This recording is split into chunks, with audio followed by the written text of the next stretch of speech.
ابو ہریرہ رضی اللہ عنہ نے بیان کیا کہ لوگوں نے پوچھا، یا رسول اللہ صلی اللہ علیہ وسلم، کیا ہم قیامت کے دن اپنے رب کو دیکھیں گے؟ حضرت صلی اللہ علیہ وسلم نے پوچھا، کیا 14ویں رات کا چاند دیکھنے میں کوئی دشواری ہوتی ہے؟ لوگوں نے عرض کیا، نہیں یا رسول اللہ صلی اللہ علیہ وسلم۔ پھر آپ نے پوچھا، کیا جب بادل نہ ہوں تو تمہیں سورج کو دیکھنے میں کوئی دشواری ہوتی ہے؟ لوگوں نے کہا، نہیں یا رسول اللہ صلی اللہ علیہ وسلم۔ حضرت صلی اللہ علیہ وسلم نے فرمایا کہ پھر تم اسی طرح اللہ تعالیٰ کو دیکھو گے۔ قیامت کے دن اللہ تعالیٰ لوگوں کو جمع کرے گا اور فرمائے گا کہ تم میں جو کوئی جس چیز کی پوجا پاٹ کیا کرتا تھا وہ اس کے پیچھے لگ جائے۔ چنانچہ جو سورج کی پوجا کرتا تھا وہ سورج کے پیچھے ہو جائے گا، جو چاند کی پوجا کرتا تھا وہ چاند کے پیچھے ہو جائے گا، اور جو بتوں کی پوجا کرتا تھا وہ بتوں کے پیچھے لگ جائے گا۔ اسی طرح قبروں تازیوں کے پجاری قبروں تازیوں کے پیچھے لگ جائیں گے۔ پھر یہ امت باقی رہ جائے گی، اس میں بڑے درجے کے شفاعت کرنے والے بھی ہوں گے یا منافق بھی ہوں گے۔ ابراہیم کو ان لفظوں میں شک تھا۔ پھر اللہ ان کے پاس آئے گا اور فرمائے گا کہ میں تمہارا رب ہوں۔ وہ جواب دیں گے کہ ہم یہیں رہیں گے یہاں تک کہ ہمارا رب آ جائے۔ جب ہمارا رب آ جائے گا تو ہم اسے پہچان لیں گے۔ چنانچہ اللہ تعالیٰ ان کے پاس اس صورت میں آئے گا جسے وہ پہچانتے ہوں گے اور فرمائے گا کہ میں تمہارا رب ہوں۔ وہ اقرار کریں گے کہ تو ہمارا رب ہے۔ چنانچہ وہ اس کے پیچھے ہو جائیں گے اور دوزخ کی پیٹھ پر پل صراط نصب کر دیا جائے گا، اور میں اور میری امت سب سے پہلے اس کو پار کرنے والے ہوں گے، اور اس دن صرف انبیاء بات کر سکیں گے، اور ان انبیاء کی زبان پر یہ ہوگا، اے اللہ مجھ کو محفوظ رکھ، مجھ کو محفوظ رکھ۔ اور دوزخ میں درخت سعدان کے کانٹوں کی طرح آنکڑے ہوں گے۔ کیا تم نے سعدان دیکھا ہے؟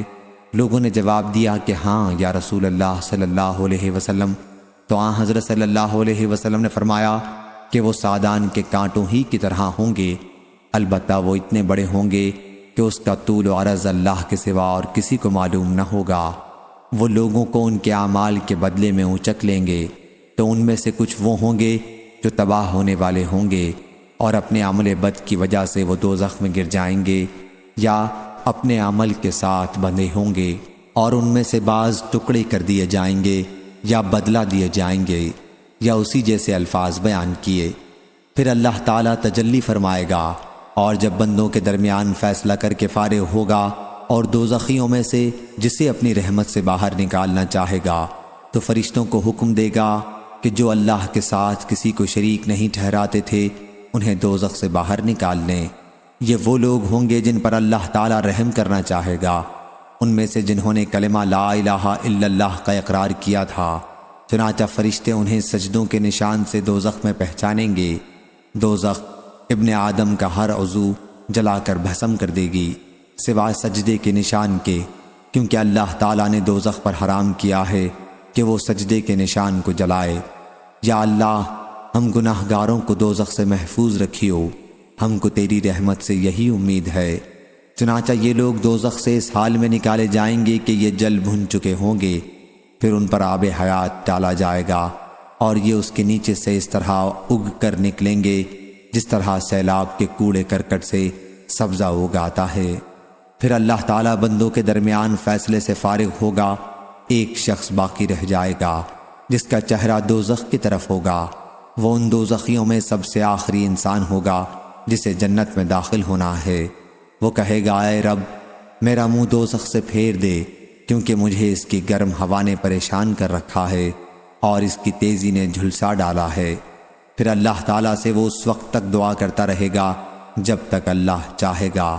پھر اللہ تعالیٰ فرمائے گا، کیا اگر میں تیرا یہ سوال پورا کر دوں تو مجھ سے کچھ اور مانگے گا؟ وہ کہے گا، نہیں، تیری عزت کی قسم اس کے سوا اور کوئی چیز نہیں مانگوں گا۔ اور وہ شخص اللہ رب العزت سے بڑے عہد و پیمان کرے گا، چنانچہ اللہ اس کا منہ دوزخ کی طرف سے پھیر دے گا۔ پھر جب وہ جنت کی طرف رخ کرے گا اور اسے دیکھے گا تو اتنی دیر خاموش رہے گا جتنی دیر اللہ تعالیٰ اسے خاموش رہنے دینا چاہے گا۔ پھر وہ کہے گا، اے رب مجھے صرف جنت کے دروازے تک پہنچا دے۔ اللہ تعالیٰ فرمائے گا، کیا تو نے وعدے نہیں کیے تھے کہ جو کچھ میں نے دے دیا ہے اس کے سوا اور کچھ بھی تو نہیں مانگے گا؟ افسوس ابن آدم، تو کتنا وعدہ خلاف ہے۔ پھر وہ کہے گا اے رب، اور اللہ سے دعا کرے گا۔ آخر اللہ تعالیٰ پوچھے گا، کیا اگر میں نے تیرا یہ سوال پورا کر دیا تو اس کے سوا کچھ اور مانگے گا؟ وہ کہے گا تیری عزت کی قسم، اس کے سوا اور کچھ نہیں مانگوں گا۔ اور جتنے اللہ چاہے گا وہ شخص وعدے کرے گا، چنانچہ اسے جنت کے دروازے تک پہنچا دے گا۔ پھر جب وہ جنت کے دروازے پر کھڑا ہو جائے گا تو جنت اسے سامنے نظر آئے گی اور دیکھے گا کہ اس کے اندر کس قدر خیریت اور مسرت ہے۔ اس کے بعد اللہ تعالیٰ جتنی دیر چاہے گا وہ شخص خاموش رہے گا، پھر کہے گا یا رب مجھے جنت میں پہنچا دے۔ اللہ تعالیٰ اس پر کہے گا، کیا تو نے وعدہ نہیں کیا تھا کہ جو کچھ میں نے تجھے دے دیا ہے اس کے سوا تو اور کچھ نہیں مانگے گا؟ اللہ تعالیٰ فرمائے گا، افسوس ابن آدم، تو کتنا وعدہ خلاف ہے۔ وہ کہے گا اے رب مجھے اپنی مخلوق میں سب سے بڑھ کر بدبخت نہ بنا۔